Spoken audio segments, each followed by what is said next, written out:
If you started a new job at an orphanage where everyone else was secretly part of a demon-worshipping cult, what would you do? This poor girl has absolutely no idea what she's getting herself into, and by the time that she realizes the horrifying truth about her childhood, it's already much too late. We're here to break down the mistakes made, what you should do, and how to beat the demon babies in The First Omen.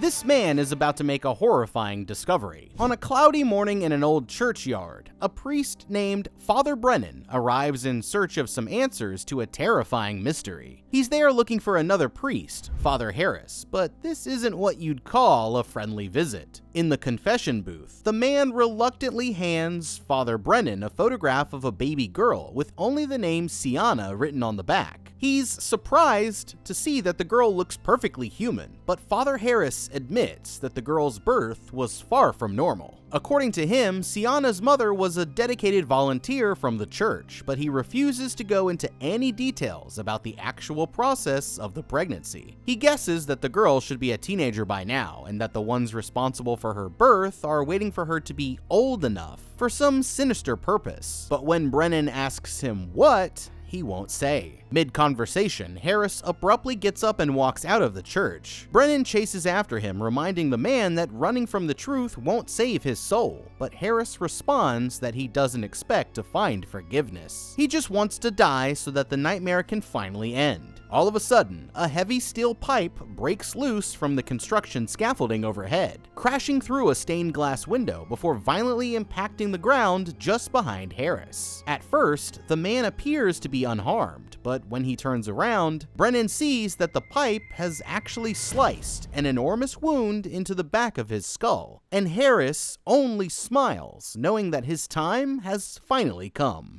Okay. Somebody seriously needs to call OSHA, because there's no way that Tywin Lannister over here should have been allowed anywhere near an active construction site without a hard hat. Although, based on that dashing smile, it looks like he finally got what he wanted, but that only makes one of them. As for Father Brennan here, he still has a whole demonic conspiracy to unravel, but with nothing to go off of besides this one picture of an infant who should be a teenager by now, and Harris's creepy story about some kind of inhuman baby-making ritual. Where should he even start? It's too bad that we're stuck in the 1970s, because otherwise he could just hire a group of Gen Z kids to do his detective work, and they'd have the kid's name, exact coordinates, and what she ate for breakfast this morning in the span of about 15 minutes. But since we can only work with the technology of the time, our approach is going to be a bit more old school. The first thing that I would do is stop by the nearest copy center and make some more copies of that picture. This will help if he somehow loses the original or it somehow gets damaged, and also lets him give out copies of the photo to anyone who he reaches out to for assistance while doing his research. Then we can see what we can learn from the picture itself. The only real information that it gives us is the name printed on the back,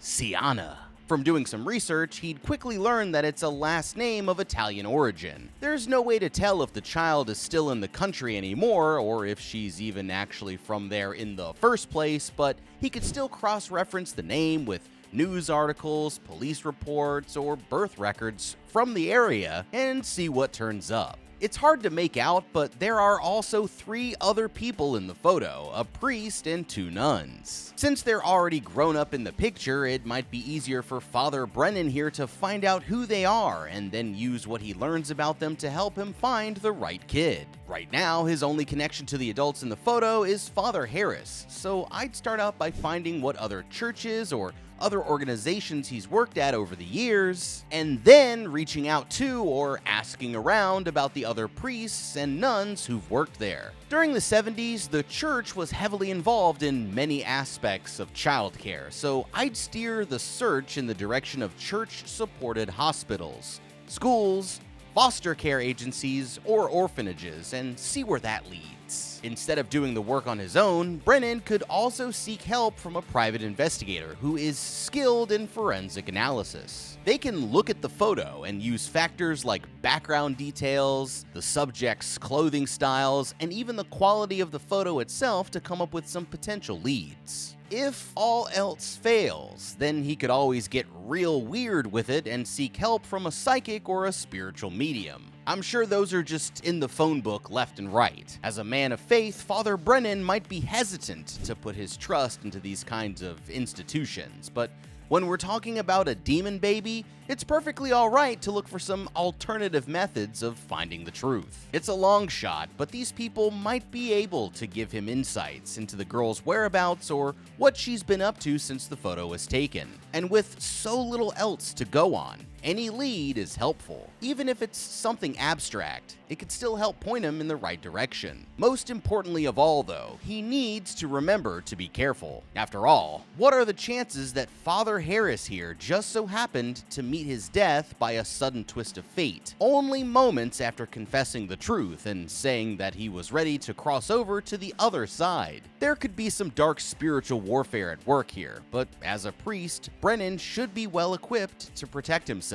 And wherever the investigation takes him from now on, remember to always look up. He's going to find out who the child is soon enough, but the twists only get crazier from here. Sometime later in 1971, a hopeful-looking American girl named Margaret arrives at the train station in Rome. But that was her biggest mistake. In the lobby, she's met by a young priest named Father Gabriel and her old friend Cardinal Lawrence, who she knows from her childhood growing up at an orphanage back in the US. As the three of them drive through the busy streets, Margaret is awestruck by the natural beauty of the city, but gets frightened by a group of protesters who Lawrence explains no longer view the church as a symbol of authority. Eventually, the car arrives at their destination, the Vizardelli orphanage, somewhere on the outskirts of the city. As Margaret steps out, the big kahuna of the place, Sister Silva, comes to give her a warm welcome and leads the new girl inside to show her around. She explains that the orphanage takes care of girls from newborns up to 18 years old, and even has a hospital wing where they help local mothers who can't afford a doctor to give birth. During the tour, they meet one very strange character, Sister Angelica, who always looks like she's just seen a ghost. Sylvia says that the woman grew up there, and although she's always been a bit strange, the children seem to love her. Just then, she hears a commotion from down the hall and tells Margaret to hang tight while she goes to check it out. While waiting for the woman to return, Margaret notices a pinboard on the wall where some of the girls' artwork is hanging up. But there's one drawing in particular that catches her eye, a black and white sketch of a woman with a blank expression on her face floating in the air above 5 other women who all look anywhere from worried to horrified. Signed in neat cursive by a girl named Carlita Siana. For some reason, something tells her to peek inside of a nearby door, where she finds a girl alone and singing to herself, crouched behind a messy bed in the dark, confined room. Margaret tries to introduce herself, but instead of answering her back, the girl silently crawls underneath the bed, lunges at Margaret, grabbing her by the hand, and straight up licks the side of her damn face before Sister Silva finally gets things back under control. This is Carlita, the kid who's been drawing the creepy pictures. But Margaret says that she actually likes her drawings, so the girl gives her another one to take home as a present. Back outside, Margaret asks Silva why they keep the grunge kid in the dungeon, and she explains that it's because Carlita is dangerous around the other girls. Before she can ask more, the woman sets her up with their driver, Luca, who takes Margaret over to her new apartment somewhere in the city. Okay, it looks like Margaret's new job just got a bit more interesting. At first glance, the place seems completely trustworthy. There's not even a giant gate at the front entrance to keep everyone trapped inside. But you never want to judge an orphanage until you see the demon child who they keep locked up in the basement, and if you think that there's not one, then you better keep looking. Now, any time that you encounter a creepy little girl making even creepier drawings, that's a mythical red flag right off the bat. And Donnie Thornberry's long-lost cousin here is Margaret's biggest warning sign that there's more going on behind the scenes at this place than they probably want her to know. Margaret here hasn't even been on the property for more than 20 minutes, and she's already got her face licked like an overexcited golden retriever. But to be fair, that's kind of what happens when you go peeking in at the creepy little girl singing to herself in a dark room. That's the kind of thing where you just shut the door immediately and forget that you ever saw it. Or at most, ask the boss about it later once you're a safe distance away. But not only is Margaret here dangerously fearless, she's over here playing chess while the rest of us are busy playing checkers. And here's why. If you're anything like me, when I saw a drawing like that, my gut reaction would be to throw it in the fire and take the kid's crayons away. But telling her that you actually liked the drawing instead is like an interesting tactic that I probably wouldn't have thought of. Befriending the girl means getting dangerously close, but it could lead you to find out more information, or at least protect you if she goes on some kind of rampage. So this might have been a very wise choice, even if Margaret didn't intend it that way. Right about now, I'd be starting to worry about what I signed myself up for. We need more info about what these people are really up to, and the nuns definitely aren't going to tell you anything. But one potential lead that Margaret does have are the samples of the girl's creepy drawings. I'd try to have the drawings looked at by a child psychologist who might be able to use them to help me learn more about what's going on inside of the girl's head, and possibly give me some hints about what's happening here that they don't want anyone else to know about. Of course, it doesn't seem like it's too late to hop on a flight back to the States and put this whole thing behind her, but it won't be long before Margaret ends up deeper involved in this nightmare than she would ever want to be. After a short ride, Margaret heads inside and meets her new roommate, Luz. Margaret can't help but to notice that Luz here is dressed like she just came back from the club, and she explains that she's been fully embracing the thug life before she commits to the nun life. The two of them quickly hit it off and get to talking about their backstories, where Margaret explains that she was invited to join the orphanage by Cardinal Lawrence. As a child, she'd been constantly tormented by vivid and horrifying visions, but it was the Cardinal who helped her realize that they were just in her head. They spend the next morning bonding with the other sisters, peeling potatoes and doing general nun stuff. During the day, Margaret practices her Italian with some of the other girls, but she notices that Carlita is always sitting apart from the rest of the group like an outsider. That evening, while they're putting the girls to bed, she notices that one of the beds is empty, which is Carlita's bed. Concerned, Margaret goes to check the bad room where she finds the nuns in the process of tying Carlita down for the night. But they abruptly shut the door in her face before she can speak up. That's when she notices Sister Angelica watching her from the shadows at the end of the hallway. And for some reason, the woman is laugh-crying, like she's only moments away from completely losing it. It's bizarre, but Luz comes and pulls her away, saying that she has something to show her. Okay, things just keep getting stranger for Margaret here. As if one creepy little girl wasn't bad enough, now we've got creepy Sister Angelica to deal with, but there might be more going on here than it first seems. After all, why would Angelica just so happen to be watching the girl's room at that very moment, and what made her so upset and disturbed? It definitely seems like Sister Angelica and Carlita have some kind of connection, and this could be the key to learning what they're really up to here. I'd start by asking the girl about Sister Angelica, or by asking Sister Angelica about the girl. They might not be willing to open up to you right away, but just from their reactions, Margaret should be able to tell if they're hiding something. Then, all that she needs to do is befriend them and gradually work on getting them to open up with more info. Margaret could also try to secretly check their personal belongings during the day, like Angelica's room or the girl's other drawings, and see what she can dig up, or chat with some of the other cool nuns here in the building to see if they'll tell you any gossip. Nun gossip! The last thing that she wants to do is get in too deep with the place only to find out that there's some kind of conspiracy going on when it's already too late. But she's about to have a surprise encounter with someone that's about to change everything. Back at their apartment, Luz gets Margaret all dressed up to party and says that they're going out for one last night on the town. Margaret isn't exactly sure how she feels about all of this, but after Luz argues that she can't appreciate what she's giving up until she's experienced it for herself, she reluctantly agrees to go with her. Luz leads Margaret down to the local nightclub, where they start throwing back a few shots, and two guys named Alfonso and Paulo offer to buy them some drinks. Luz and Alfonso quickly hit the dance floor, and after a while, Paulo even manages to drag Margaret out there too.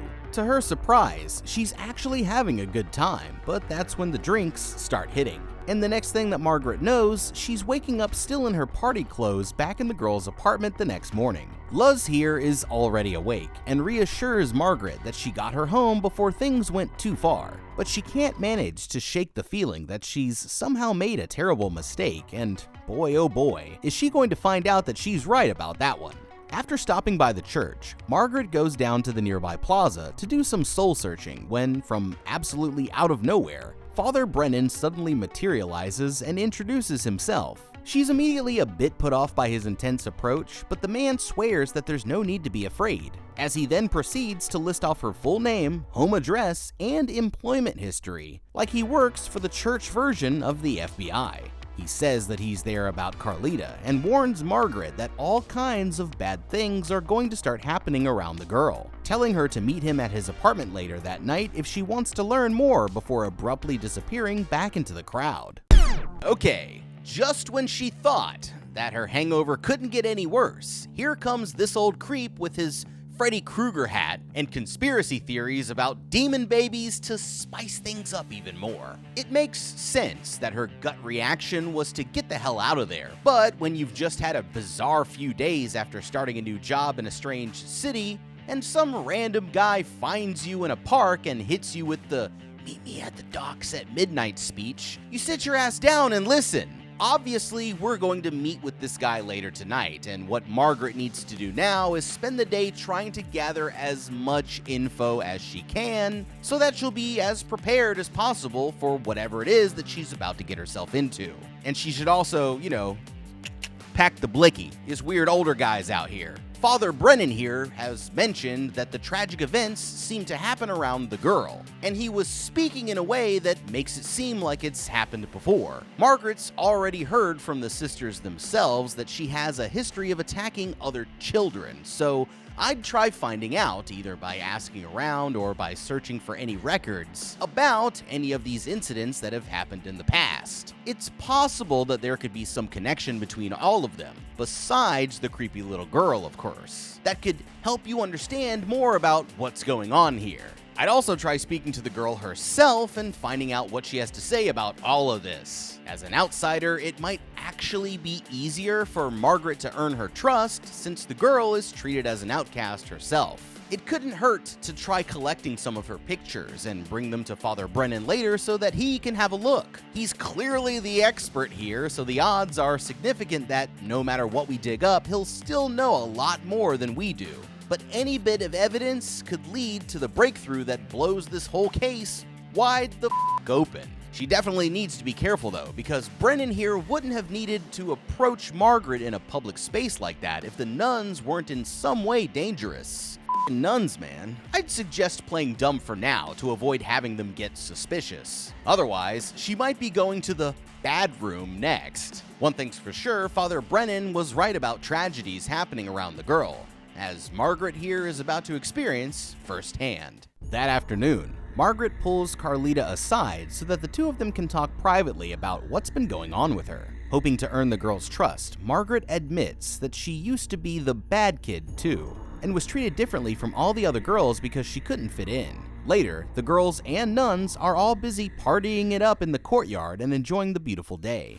Margaret finds Carlita sitting alone with Sister Angelica, and when she asks to join them, the woman shows her another one of Carlita's drawings. This time, it's a sketch of a pregnant woman being held to her bed while surrounded by some extra creepy-looking nuns. And Angelica says that she drew the unborn child in there herself. Angelica here is all smiles at first, but when Margaret says that the drawing isn't very appropriate, her face suddenly changes into an annoyed frown. Turning to Carlita, she brushes the side of the girl's cheek as she quietly gets up to leave, only to come straight back and aggressively kiss Margaret right on the lips before finally walking away for real. Confused and embarrassed, Margaret takes Carlita by the hand and tries to lead her away for a walk, but they're quickly surrounded by a group of girls and dragged into a game of Ring Around the Rosie. Carlita stands in the center as the girls circle around her and fall to the ground. But when they look up, they see Sister Angelica standing on the balcony high above the courtyard. Laughing, she waves to the crowd of onlookers and whispers to Carlita that it's all for you,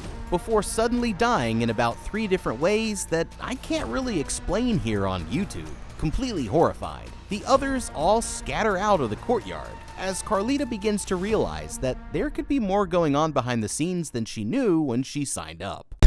Okay, now is really starting to get weird. Angelica didn't just do that for no reason. She was sending a message, and we need to find out what was really going on with her before something even worse happens. Before the other nuns have a chance to cover anything up, I'd try to secretly get a look at Angelica's room and personal belongings. Maybe she left a note, or there's some other evidence that could explain her strange behavior, and why she chose to do the things that she did. If there was any doubt that Angelica and Carlita were connected, now we know for sure that it's definitely true.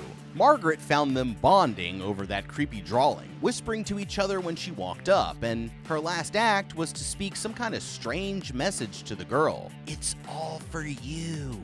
But what could she have possibly meant by that? Margaret needs to speak to Carlita again and find out more about what was going on between her and Sister Angelica. Maybe as the weird nun, Angelica was the only one who Carlita felt like she could bond with, but there could be more to their story that we don't know yet. If she can't get anything out of her, then some of the other nuns or priests might know. And now, after what just happened to Angelica, they might be a bit more willing to open up. Now, we also can't let all of this distract us from what's happening with Margaret herself. Ever since taking the job, she's had a sudden return of these strange visions that she hasn't experienced since childhood. The nurse tried to explain it away as low blood sugar, and while that can cause neurological symptoms, you wouldn't expect it to cause vivid hallucinations like what she's been experiencing here, even in the most severe cases. Margaret has had them before, which could explain why they're coming back, but that also gives the others the perfect opportunity to gaslight her into believing that she can't trust her own perception.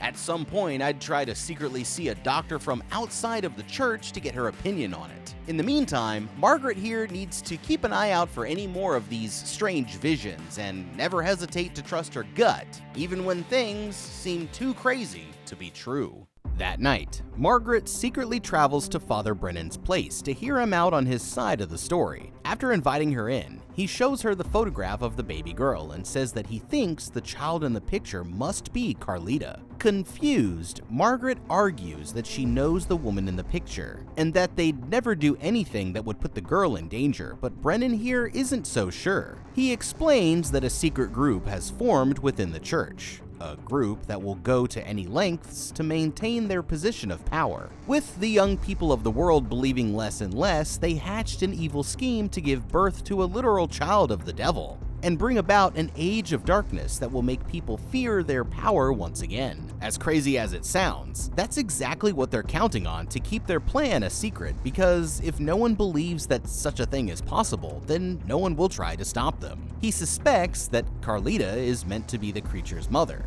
and says that if he's correct, then the girl will have been born on June 6th at 6 a.m. and bear the mark of the devil, 666, somewhere on her body. Desperate, Brennan begs Margaret to search the orphanage for records of how the girl was born, adding that instead of a human man, her father is some kind of demonic creature that they keep locked up in the basement. At this point, Margaret decides that she's heard enough and gets up to leave, thinking that the man must be delusional. But as she goes, he warns her to be careful because the evil forces inside of Carlita will do anything that they can to prevent them from stopping the ritual. Okay, now we're finally getting somewhere. Things are moving. Things are happening. I can already tell that Father Brennan here definitely knows what he's talking about. You know how? As a general rule, you can judge a person's level of forbidden knowledge by how many locks they have on their front door. 3 or more, and you're either dealing with a paranoid maniac or someone who really knows their shit. And there's usually some pretty significant crossover there between the two. Of course, Margaret could always just turn around and walk away from it all, or at least it seems like she could, but soon we're gonna find out that it's already much too late for that. She isn't about to leave Carlita to some evil fate anyway, but Now the challenging thing becomes finding the evidence to prove Brennan's theories and avoiding being found out by the other nuns in the process. We've already mentioned the idea of bonding with Carlita to see what comes out of that, but at this point, we might need to investigate other options. The girl can probably point you in the right direction, but she won't know everything that's going on, and involving her might put you both in danger if she slips up and mentions something to the wrong person. Since the stakes are so high for everyone involved, we might be in need of another strategy, so here's what I'm thinking. Margaret needs an inside look at the more secretive aspects of this place, but she can't risk getting caught just snooping around. Instead, I'd try playing the long game by telling Sister Silva that you want to shadow her for a day to really get a feel for the work at the place. She'll probably think nothing of it, and might even get excited that you're showing such devotion to the squad. But once we're in, we earn her trust, watch her closely, and pay attention for any clues that might lead us to the secret. Then, once you've learned enough to come up with an actual good plan, get the evidence and get the hell out of there. Now there was one teensy tiny little detail that Father Brennan slipped in right at the end there that has me a bit concerned. Apparently, they have a full-blown demonic-ass creature living in the basement. And somehow, it's supposed to be Carlita's dad? I'm sorry, but what the f***? Hey, Father Brennan, that's not the kind of thing you mentioned last. That's the kind of thing that you open with. If that's true, then they need to get the kids out of there fast, because that entire building needs to be burned to the ground this instant. On a serious note, as crazy as it sounds, this might give us another possible solution. They need the demon to make the demon baby. So all that you gotta do is get rid of the demon, and then that's the problem solved right there. First, we'd have to actually find the thing, but once that's done, we can start to take some action. Thanks to her religious background, Margaret is actually uniquely qualified for demon fighting. She could stock up on some crucifixes and holy water, and then go all Father Gabriel on that sucker and cast it out exorcist style. I'd bring in Father Brennan too for his expertise in battling such a beast, and also as a meat shield just in case things go horribly wrong. If the demon exists in a physical state, then that's even better news for us, because then all that we need to do is grab the boomstick and a chainsaw and take it out with good old-fashioned violence, or just burn the entire building down like I mentioned before. The next day, while on a field trip, Margaret tries to ask Father Gabriel about Carlita's history, but the man refuses to get into it, probably because he noticed one of the other nuns grilling them down from the front of the bus. While everyone else is busy, she decides to secretly ask Carlita if anyone from the orphanage has ever done anything to her that she found upsetting, and the girl nervously confesses that she often has strong visions that she can't easily distinguish from reality. Margaret tries relating this to her own experiences as a kid, telling the girl that the visions are all in her head, but Carlita gets upset that she doesn't believe her and storms off.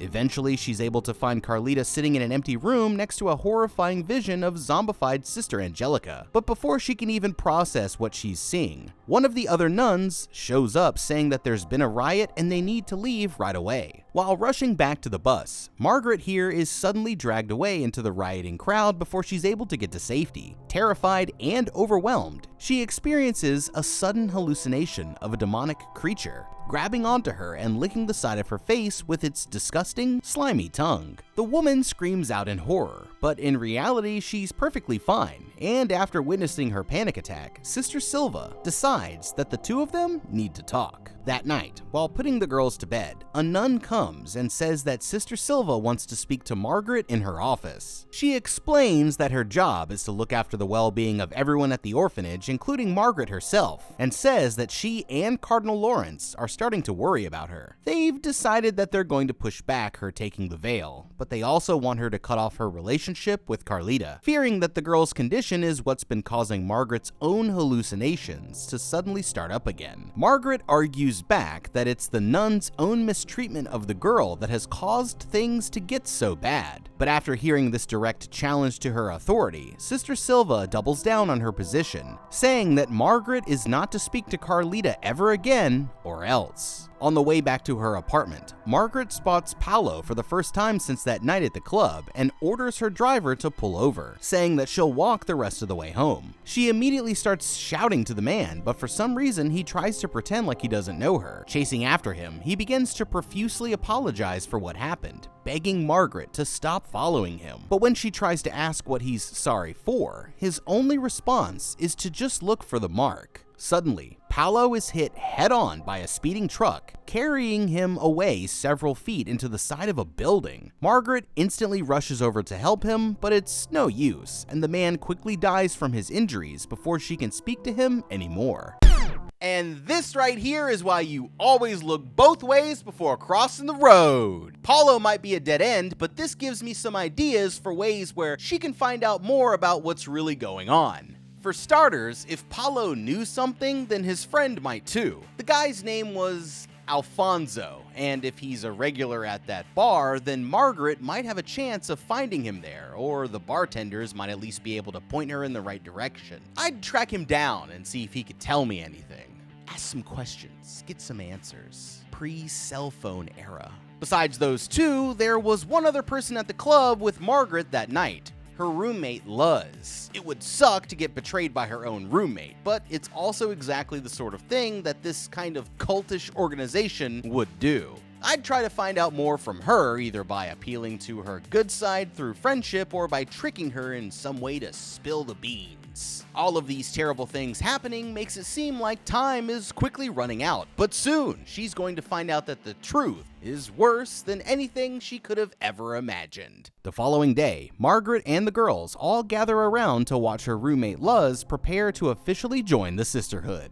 While the others are distracted, Margaret quietly sneaks away to Sister Silva's office and finds a secret key hidden beneath the woman's desk. Turning around, she notices strange creases in the wallpaper behind her and inserts the key into a small hole hidden within the murals, revealing a mysterious secret door. At the bottom of the staircase, she comes to a dark underground chamber where she finds a cabinet full of files all marked with the name Sienna. The most recent, Sienna 14, appears to be a normal, healthy infant girl, but the others are all horrifically disfigured in some way and seem to have perished shortly after being born. After seeing this, Margaret grabs the files, rushes back up to Carlita, and tries to sneak them both out of the building, but they're quickly surrounded by Sister Silva and her squad. Horrified, she retreats into a nearby bedroom, blocks the door with a chair, and grabs a wooden stick from the bed frame, promising to keep Carlita safe, but the nuns quickly barge in and overpower her. In the scuffle, she sees the mark of the devil scarred into the roof of Carlita's mouth, and suddenly realizes that everything Father Brennan tried to warn her about was true, as the other nuns drag her away to lock her up in the bad room.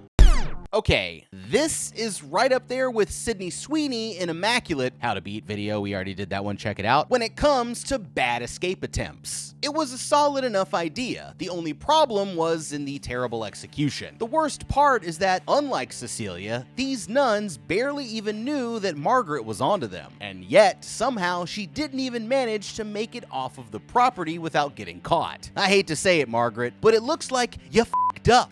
You goofed! This one's really bad because Margaret here had the cold, hard evidence of what these creeps had been up to right there in her hands. All she needed to do was make like the penguins of Madagascar and just smile and wave, boys. Smile and wave. Her way out of there, but instead she decided to act as suspiciously as humanly possible right in front of the exact people who she was trying to be steering clear of. You know, bad move, Margaret. The plan was simple. Sneak out with the files, show the world the proof, and only come back for the kid once it was safe. It's been less than 24 hours since she was specifically told by Sister Silva not to go anywhere near Carlita, and yet she seriously tried to just run up and grab her in front of all the nuns. I'm sorry, but what exactly was the plan here? Now they're both caught red-handed, and who knows what these freaks are gonna do to the two of them if they don't escape soon. The The worst part of all is that Margaret doesn't even realize that she's just in the prequel, and there's a whole nother nightmare's worth of terrifying events coming down the line that she could have just prevented if she'd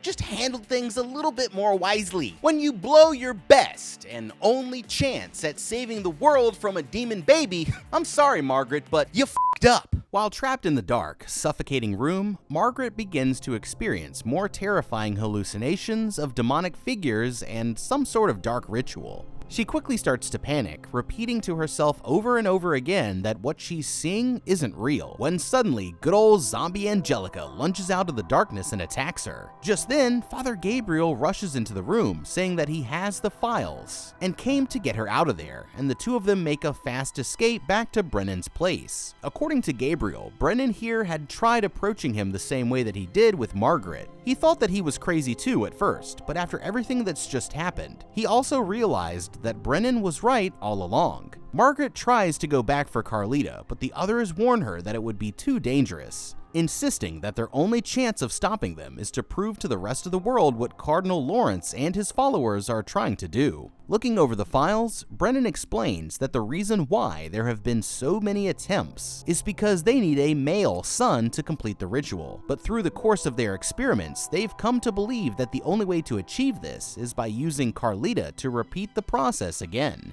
Grabbing the original photo, Margaret points out that the infant has the birthmark on her head, while Carlita has hers on the roof of her mouth, which means that the child in the picture must be something else. That's when they discover the shocking truth.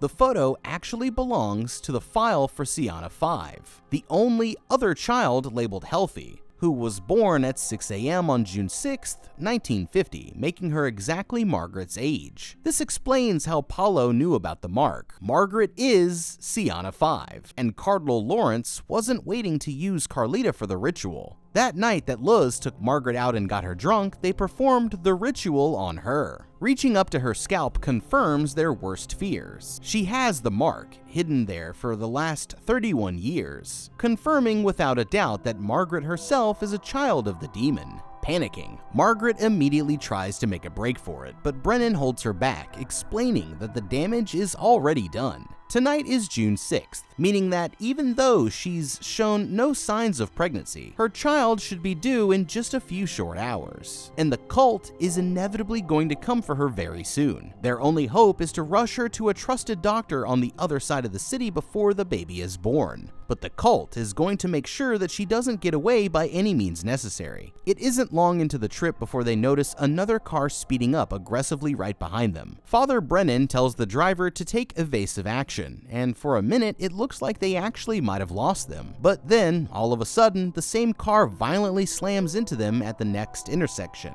hitting them so hard that it pushes them all the way over to the other side of the road. Okay, man, they were so close, and the worst part is that they might have actually gotten away with it if it wasn't for those meddling kids. Wait, no, that's Scooby-Doo. If they hadn't made one critical mistake. Gabriel said that they could trust their driver, but they should have known that the pissed off nuns would be looking for the car. This actually gives them an opportunity because they could have used the car as a meat shield and sent it out first to see if they were being followed. They could have even had Gabriel and Margaret swap clothes and then sent him out there dressed like Margaret to get in the car while the cult goes after them. Brennan and Margaret sneak away to the doctor, the demon baby goes bye-bye, boom, and the world is saved.